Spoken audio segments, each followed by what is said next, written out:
Thank you for being part of the Cool Things Entrepreneurs Do podcast. Without your participation and listening to these conversations, there is no show. Connect with Tom at tomsinger.com and follow him on Twitter at @TomSinger. Hey, and welcome to another episode of Cool Things Entrepreneurs Do. Welcome back. Thank you for pulling your chair up to the cool kids table. Or if this is your first time here, I hope that you're going to walk away with a lot of inspiration, because that's why we started this podcast. I began this coming up on 5 years ago. I was listening to a bunch of podcasts. It was sort of before that hockey stick of podcasting went through the roof. And there were only a couple of entrepreneurial business podcasts that had some real meat. Now, of course, there's 479 started every single day. So I know you have a lot of choices when you go to the podcast world, but the audience is still growing. Little by little, month by month, we keep getting more listeners. So I know why, because some of you are telling your friends. Every time somebody tells me they listen to the show, they send me an email, they tweet me, they run into me in an airport. I always ask them, how did you find the show? And the number one answer is, my boss listens to it, my wife listened to it, my mom put me onto it. Somebody they know told them this was the show to listen to if you've got a little bit of that entrepreneurial spirit. So thank you for joining us today. We've got a great interview in store for you. But before I get going with that, I got to thank the first sponsor of this episode, and that is my friends at Amplifier.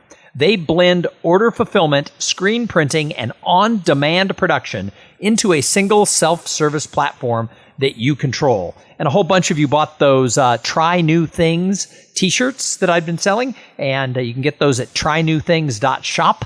And I work with Amplifier. They have been a great partner, and I don't have to worry about like inventory and printing thousands of them because they do it all print on demand, and they can integrate with your e-commerce shop or however you do giveaway programs to your customers. So they are fantastic. And as you grow, they could print large quantities, bring your price down, because they are a full-service screen printer as well, and they have a giant warehouse that can do all your fulfillment. Go over to amplifier.com/coolthings and check out what they're all about. All right, so today we have a repeat guest. Only a handful of people have ever been on this show 3 times. So I think he's headed for the green jacket or something. And that is Carlos Hidalgo. And I first met him. He was the CEO of a company. And we interviewed him about what it was like to grow a company. He had this tech company in the Valley. It was all fast-paced and what he was doing. And he was go, go, go, go, go. Second time we interviewed him, he had gone to the board and say, you know what? I'm going to walk away from being CEO because I'm burning out. I've done this, been there. And people literally turned to him and said, wait a minute. You can just walk away from being CEO? That's a thing? And so we talked about what that was like. And now he's written a book chronicling what he did, going from that grind to taking over his own life and living his own dream and his own way. And that's what this show is all about. It's not about getting caught up in the hustle, although we talk a lot about hustle. You got to be true to yourself. You got to make sure that your ladder is against the right wall. And Carlos is living that on a day-to-day basis. And his new book is called The UnAmerican Dream. Hey, Carlos, welcome back to Cool Things Entrepreneurs Do. Hey, Tom, it's a pleasure to be here. Love the podcast. Not only am I a 3-time guest, I'm a frequent listener. Awesome. And love the information that you put out. And I tell everybody I can about the podcast, because I think whether you're an entrepreneur or a business leader, there's definitely a lot of wisdom that comes out of this podcast. So I appreciate you having me on and appreciate you doing this. Thank you. I'll give you all the credit. Colorado is actually one of the places I have a lot of listeners. So I don't know if this is true or not, but we'll just say it's because you tell all the people in Colorado. There we go. I'll take the credit for that. And yeah, you keep putting out great content and I'll keep referring people to it. Awesome. So I kind of did sort of an overview. Why don't you tell us sort of the whole detailed version of your story and what led to this book? Yeah, I originally had the concept of the book back in 2016 when I decided to pull the plug on my first agency that I co-founded back in 2005. So this was truly my baby. And I had a dear friend who at one point just said to me, look, you know what you need to do. You just need the courage to do it.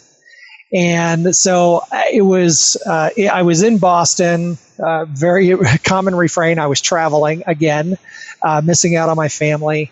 And so it was that morning in October, I called my wife and said, I'm leaving. I didn't know what I was going to do. I didn't have some big life savings to fall back on. I had no plan, but I knew I had to make a change because everything that I thought that I wanted wasn't, even though we had great success, it wasn't what I wanted. I felt more unfulfilled, more narcissistic.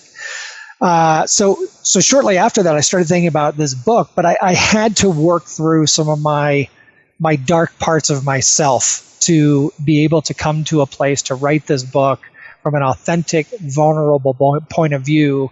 And what was really interesting, when I put a post on LinkedIn about me leaving the agency, I had about 10 to 12 colleagues who either were business leaders or owned their agencies, and my phone was ringing and my email was filling up with, so how did you do this? Because I'm in the same boat. I'm miserable. We're having success, but I'm not happy. We're seeing growth, but I feel so unfulfilled. And so that's really kind of what got my gears turning. And so it's been well over a year in the making, a lot of writing, a lot of soul searching. My wife has a chapter in the book because I think for every success, there's another side. And it's really just a book about there's a better way than subscribing to the hustle porn craze that we see so many purport out there in the market today. So, this show is all for people who are entrepreneurs or want-to-preneurs. And so a lot of people who are listening to this do the same thing that you've done, and they do it from corporate America, right? They one day throw up their hands and say, I'm done. And maybe they don't have a Jerry Maguire moment where they march out. I was laid off, and I said, that's it. I'm not going to put my future in anybody else's hands. I knew that my ladder was against the wrong wall, and I went to do my own thing. And a lot of people think, well, clearly, if you get to be the boss, either you found it or you're the CEO, clearly that's the American dream. That's what we all want. It's we get out of that bubble of the big corporation world, and it's all going to be wine and roses. So let's talk about that. Yeah, well, that in and of itself is a fallacy, and I think there's a difference between working hard and this idea of I've got to grind and give everything. And I was that entrepreneur. I left a successful software role with a multi-billion-dollar software company to go start an agency. And really, I did it because at that point I had 4 very young children, the oldest of which I think was 10. And I was on the road 200 to 300,000 miles a year. And I was missing out. So when we started, I can honestly say I started as a lifestyle business. And then we started to get noticed. And then we started to get some brand name clients. And what that did for me is it inflated my ego. And it was like, hey, we're actually building something here. And then we started to have people come to us and saying, can we come work for you? And then I wrote a book, the first book. And our firm started to get notoriety, and I was being called saying, hey, we want to pay you to come and speak. And the more that happened, the bigger the ego was, and the more I was like, hey, I am worthy. I am something. And so I think there is great nobility and value in working hard. There is a huge trap in saying how my business goes, so I go, from an identity and worthiness perspective. And if I'm not working 24/7, I'm going to fail, because where I failed was in the cultivation of my relationships and the things that bring true joy. So let's talk now about walking away. I mean, we did a whole episode on this last year, but let's talk about sort of how that happened. Yeah, that was a 10-month process. In the beginning of 2016, I had told my executive team, I said, look, I need to scale back. End of 2015 through 2016 was what I call my dark night of the soul moment. And so I started to make some changes within the context of the agency to say, how can I, quote unquote, balance, which is also a fallacy, my work and the pressures that come with that, and then also my family. So I did things like I'm only going to travel 10 days a month, which is still over 30%. I'm only going to work this late. I'm only going to work every other weekend and things like that. And honestly, the travel I did okay on, but everything else just kind of went off the rails. So in October of that year, after wrestling with the decision for 10 months, I was on a red-eye flight from Vegas to Boston. And I couldn't sleep. And I'm not a big sign guy. I don't look for signs and everything. I know there are people, and if that's for you, that's great. But I literally, almost out loud, I didn't want to freak out the person next to me, but I said, God, I need something. Give me something that shows me what I should be doing. And so I walk into the hotel, and there is Andrew Davis, who's working. It's like 5 a.m. He's working on his computer. And he says to me, I walked over, said hello. He says, you look tired. I said, well, yeah, I just got off a red eye. And he says, no, it's more than that. What's going on? And I was so blown away. Like, I hadn't talked to him. I hadn't given him any insight. He knew nothing. And so he says, there's something more. What's going on? And I said, so I started to kind of fill him in, and he just looked at me and smiled and said, pull the ripcord, man. And I said, Andrew, you don't understand. I said, I don't have a backup plan. I've got 2 kids in college. I've got another one on the way. And he just kind of put his hand out, and in a very, courageous way said, you know what you need to do. You just need the courage to do it. He said, promise me today you will do something that starts the process of you leaving the agency. And that's all I needed. It was a 10-month process. It was a lot of discussion with friends, with family, with my wife. So I called Suzanne that morning, told her I was leaving, and her response was, I was hoping that was the decision you would come to, but I knew you needed to do it on your own. And so that started where we're at today, an amazing journey, and one with a lot of soul searching. Nice. So let's talk about today. What's going on? What is the life of Carlos? Yeah. So today we run an agency. Amazing. People go, oh, so you stopped one agency. I left the agency to go start a new agency, and then my ego will take over after this book, and I'll be working 100 hours a week again. Right. No, that is not. So the first thing I did is I had to go and literally, kind of analyze what was all this for. And I had to realize first and foremost that it didn't matter what I did. My identity is because I have a spark of the divine, period. End of sentence. So it doesn't matter if I'm leading an agency, if I'm a successful, quote unquote, businessman. But life today looks like a life that is defined by boundaries, first and foremost. You and I talked about this when you were here in the Springs about the TEDx that I was able to do, talking about work-life boundaries. And the reason I prefer boundaries over balance is boundaries are more permanent. They are established. They are harder to move. Plus, we're never in balance. No. Well, I mean, if you look at the latest LinkedIn survey, the number one cause of stress in the workplace is 70% say work-life balance. So we're never in balance. But so what I do is I have structure on these are the times I will not work. So for instance, I do not work past a certain time of the day. My clients know this. My partners know this. So phone calls, things like that. If I have to, so I do some work with some people in Australia. It is something that we discuss and say, hey, do we have anything planned? Because if we can do this call, and then if that boundary is moved, we make an allotment for another time. So for instance, I start every day at my kitchen table from about 7 to 8 o'clock, and my wife and I have coffee together. That's how we start our day, I would say 95% of the time. That is a boundary I've established. For me, I don't work on weekends. My partners know that. My clients know that. I just don't do it because it's so easy for me to get caught up because I do love my work. The agency we started is my wife and I. She's my business partner. We do work with anything from the Fortune 500 to startups. But our whole goal is let's help transform people. And then part of that is also giving away 5% of our profit to a nonprofit that helps with long-term sustainability and empowerment of single moms and widows in Uganda. So it's a much different focus and a much different life. That's awesome. So now let's talk about the book. The book is coming out very, very soon. This podcast will be released just days before the book is released. So everyone who's listening, I think June 24th, I'm making that number up, but that's the release date thereabouts for the book.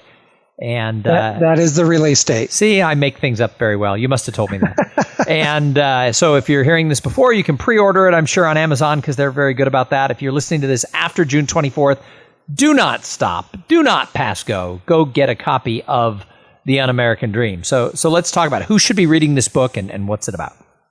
I think anybody who is like you said, a wantrepreneur, an entrepreneur, a business leader, an aspiring business leader, whether it's for-profit, nonprofit, I think it's so easy for anybody in any of our workaday roles to get sucked in to work being the be-all to end-all. So I think anybody in that sphere needs to read this book and needs to, I hope it works for them. I hope it applies. And really what it's meant to be is a voice into, first of all, it's meant to share my story and as a way for me to say, hey, here's all the mistakes I made. Don't make the same mistakes. But it's also meant to be a voice against this, what I believe is a very toxic and unhealthy culture of grind and hustle. You're hearing guys, Jack Ma just came out last week saying, 6 days a week, 9 to 9. There's other guys who are talking about 95 hours a week. You've got some of the sharks from Shark Tank talking about this 24/7 rise and grind.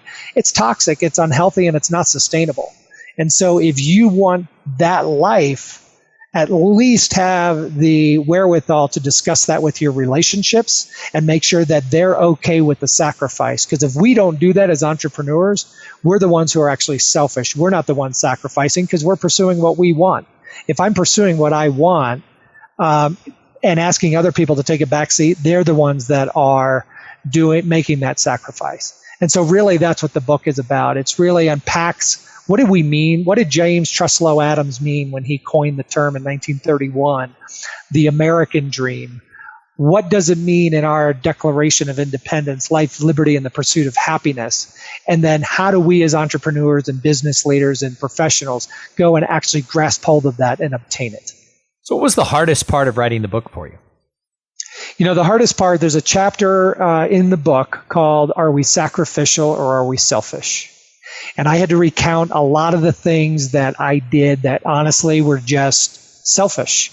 And I recounted a story of my 3-year-old who, when I was working for the software company, I had what I determined as a quick trip. I lived in Dallas at the time. It was actually in your neck of the woods, one night in Austin. And I called home, and as 3-year-olds would do, he asked me, are you on an airplane? And I kind of chuckled and said, hey, no, buddy, I'm in a hotel. And he responded and said, you're always in hotels. And he hung up the phone. And so having to recount that and live that again, and kind of tell some of those stories of the things that I missed was extremely difficult, but I felt it was needed because it was authentic.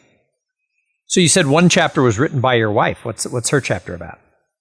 Yeah, her chapter is that the I'm throwing my husband under the bus chapter? No, I'm just kidding. No. And actually, I purposefully made sure I didn't read it until she was at a place with our copy editor that she was very happy with it, because I didn't want to influence her perspective.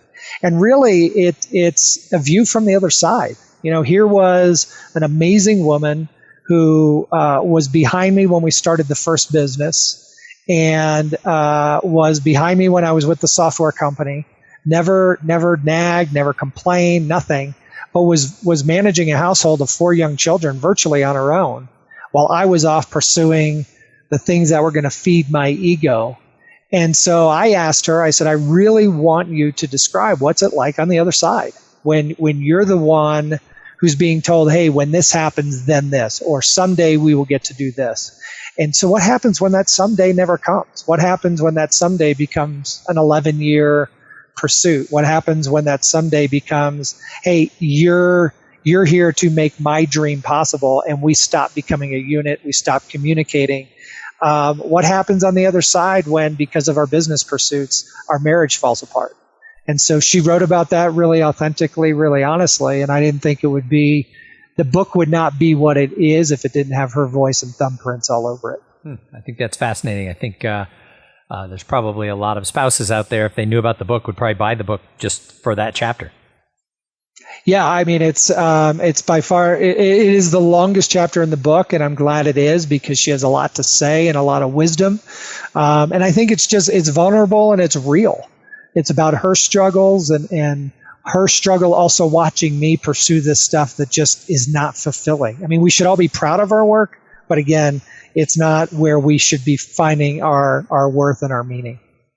So the other thing we talked about when I had lunch with you last year is we talked about like entrepreneurs on the grind, working that many hours, go, in the road, on airplanes, in hotels. And what does that do to your health?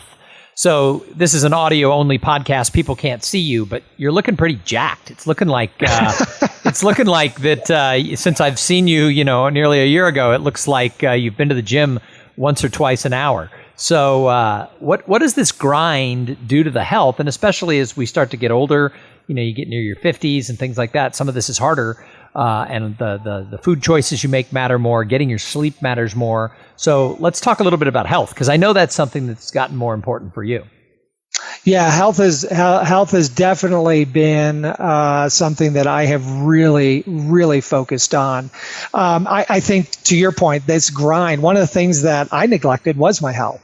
When you're eating airplane food, airport food, and room service, it is really hard to eat well. Now, 3 years ago, I weighed 30 pounds more than I do now. I fully get it.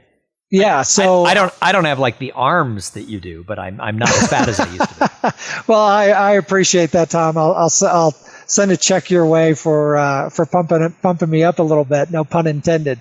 But 12 years ago, I lost 42 pounds, and then I've gone through this whole put it on, take it off, put it on, take it off. And one of the things that I dedicated myself to when I kind of hit the reset button on my life was I have to take care of me, because when I'm the best me, emotionally, mentally, physically, spiritually, I can be best for first of all, my relationships. Number one, my wife, and then my kids. Number two, my friends. Number three, my clients, my partners. If I'm not taking care of me, and that was one of the things I really had to think through, was this whole idea of self-care. And when you're grinding 95 hours a week, where do you find time for that? You don't. And so I purposely book gym time or running into my calendar on a day-to-day basis. It's a 6-day-a-week type of thing. And it's not because I am, now addicted to that and pursuing that. Is because I know I operate better, and it's part of a holistic approach that I've looked to incorporate so I can be better at my business. And I have seen it pay off in spades, and my work product is better. My relationships are better as a result. Well, I know that when I took up running 3 years ago, I was never a runner. I was never an athlete. I hated the idea of taking up running, but I committed to run a half marathon. So I had to run in order to do the training. And along the way, I lost 30 pounds. And I will say that my mental state was better. And after that, I took on sort of leaving sugar and wheat behind as much as possible. So giving up a lot of processed sugar, a lot of processed flour. And the combination of the two, I feel better now. I'm not running as much as I used to. But when I do run, my mood, my psyche is way better. And when I eat healthier and don't drink as much, my mood and my psyche are better. So there seems to be, this wasn't a problem when I was younger, but as we get older, paying attention to that and making the right choices and getting to the gym or getting on that run helps with a lot more than just the weight and that. It helps with everything. It absolutely does. And I think it's that, again, that holistic approach. I think as much as you're going to put into the physical aspect of staying healthy, there's also the emotional, the mental, and the spiritual. So taking care of yourself across that, and whether it's going to see a therapist, whether it's doing some reading, incorporating meditation into your day, all of those things play such a key role. And making the time for yourself is so vitally important. And I think it's so easy as leaders and entrepreneurs to say, well, I got to go tend to this. I got to go tend to that. I got to go tend to this. But guess what? When I go to the gym, I was at the gym this morning for an hour and 15 minutes, and I was done, and I was driving home, and I got home, and the world was still spinning on its axis. Nothing fell apart in the business. And I feel better, and I'm glad I did it, and I'll do it again tomorrow. And I'm going to do it today. So, because yesterday yesterday the world did spin off of its axis, and I looked up and it was 5:30, and the choice was go to the gym now, cut into family time, or go to the gym tomorrow. So I'm going today. And sometimes you got to make those trade-offs, and that's just called life. That's right. So, but I'll add a mile to my running just because. There you go. So I've got a couple more questions for you before I let you go. Sure. But first, I got to thank the other sponsor of this episode. So this episode, like all of them, brought to you by Podfly Productions. Podfly takes the time and the headache out of starting your own podcast. And I know, listeners out there, a bunch of you want to start a podcast because in 2019, if you breathe air, it appears that you're starting a podcast. So I know some of you want yours, and Podfly, they set you up with the right equipment, training, and guidance to ensure that you sound amazing. This podcast would have died after about 5 or 6 episodes if I had to do the editing myself. They take care of all the heavy lifting and the technical work so that I can focus on creating great content, growing the audience, and interviewing really cool people like Carlos Hidalgo. Hey, if you want to start a podcast, and I know some of you do, jump over to podfly.net/coolthings and check out the offer that they have for the listeners of this show. So let's switch gears a little bit and go back to the purpose of the show. It's an advice show. I believe that success leaves clues, and it doesn't have to be accidental. So let's go on purpose. If someone's listening to this show and they are an entrepreneur, maybe they have a side hustle, maybe they're leaving corporate America, or maybe they're deep into it and their whole business is already up and running. What advice do you have to help people navigate the gap that I think exists between potential and results? Because I talk to companies all the time. I do this talk to teams called the paradox of potential, because we get so excited about potential. We think, oh, Becky is great. We've added her to our company. And a year later, we're transitioning her out of the company. Well, how come? She had potential. Why wasn't she a rock star? Well, because potential doesn't equal performance. So what advice do you have for people who want to move farther across that gap? Well, we could do a whole nother podcast. And as you said, you've turned this into it, and I've seen a lot of it, and I love what you do, because I think it's absolutely right. Potential does not equal results. What I would say is get really narrow. And what I mean by that is, what are the things that you do well? And some of the greatest leaders that I've had the opportunity to engage with and to interact with, they narrow their focus down to a few core things. And so many of those things are based on their core values, either from an organization perspective, or if you're like me and you kind of have you've kind of brought it down as what are those core values you have? What are those things that you know you can knock out of the park? As business owners and type A people, entrepreneurs, we love to think, I can do everything. So the client calls and says, I need this. And we go, oh yeah, we can do that. Or I need that. And if you're like me, early on I did that. We got the proposal, and then I thought, why did I say yes to this? I'm not going to be good at it. And B, I really don't want to do it. And so did I have the potential to deliver? Yes. Did I actually have the means to deliver? That's a whole other question. So I would say start with, what are the things that I am going to do well? It's like going into a restaurant and looking at a menu that makes your head spin, and you think, they can't possibly be really good at, Cajun and Mexican and Italian food. Cheesecake Factory comes to mind. There you go, right? And so narrow down your menu and say, these are the 4 or 5 either products or services, whatever it is, that I am going to deliver, and I am going to be the best within my niche or within my space at delivering these. And if you can do that, then you will reach that potential. Oh, that's awesome. That's an awesome piece of advice. Hey, I'm going to let you go off and promote your book and do all the things you have to do. Any last words of wisdom you want to share with the audience here at Cool Things Entrepreneurs Do? I would just say, if I was sitting in front of an audience right now, I would say, hey, you're going to define what your success looks like.